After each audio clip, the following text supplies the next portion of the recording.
আসসালামু আলাইকুম রহমতুল্লাহি বারাকাতু। প্রিয় দর্শক, ভোলা জেলার ১ নং রাজাপুর ইউনিয়নের বিশিষ্ট সমাজসেবক সাখাওয়াত হোসেন হাজী ওরফে হোসেন হাওলাদারের নামে তার এক প্রতিবেশীকে ধর্ষণের অভিযোগ উঠেছে।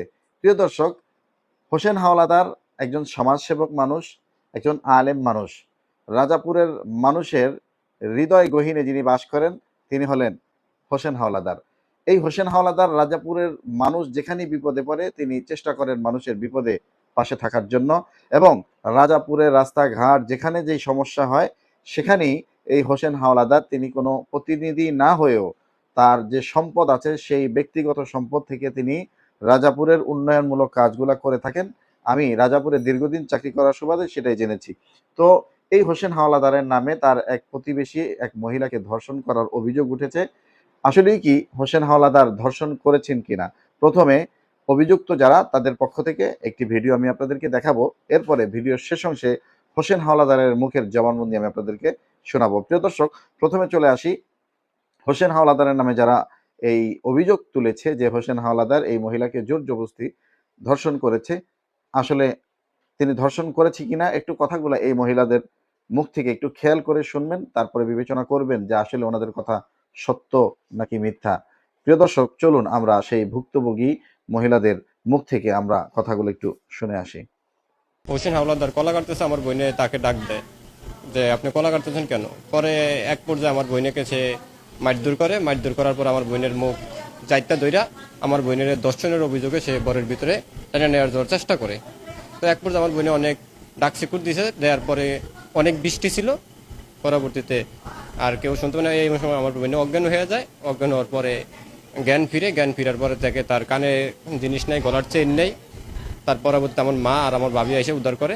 পরবর্তীতে এই পর্যন্ত আইসা আমরা শুনি, আমরা ওই সময় বাসায় ছিলাম না। পরে আমি গিরের থেকে আমার মা আমার ফোন দিয়েছে, পরে আইসা দেখি এই পরে ওখানে অনেক মানুষজন ছিল, সবাই এই জিনিসগুলো দেখছে। পরে ওই অসুস্থ, এখন হাসপাতাল আনলাম, ভর্তি করাইলাম।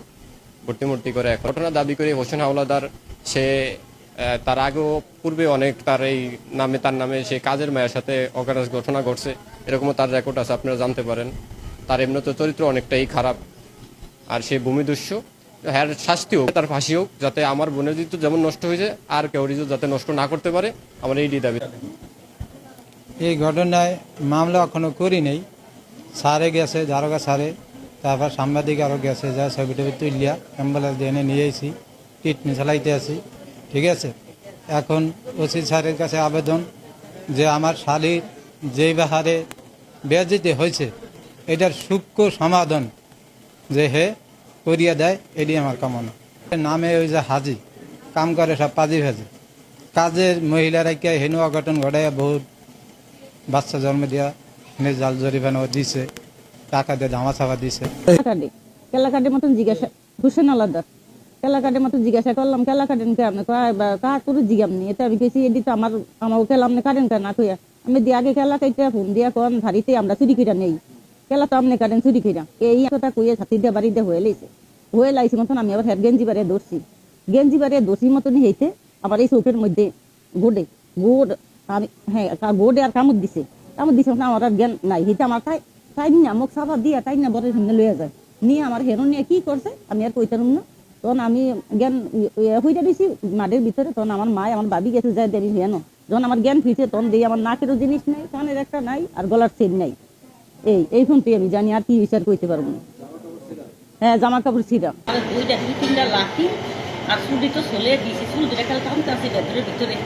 আমি কি করবো বিয়া কইতে না, আমার উষ্ণে যেত বারে বাবারে আমি কইতে আসি আর কে আইয়া একদম না লাস্টে পুরটা জন দেখতেছে আমি আদা মরে দেখি জন কমতে দৌড়িয়ে গেছে আর দিয়ে।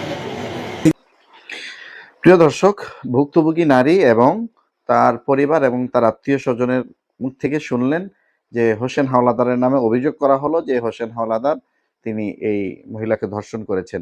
প্রিয় দর্শক বৃন্দ, এখন এই মহিলাকে ধর্ষণ করেছেন এটা তো তাদের অভিযোগ।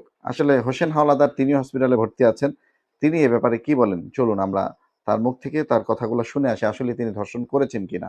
তিনি সাংবাদিকদের প্রশ্নের জবাবে কি বলেছেন চলুন তার বক্তব্যটা আমরা একটু শুনে আসি।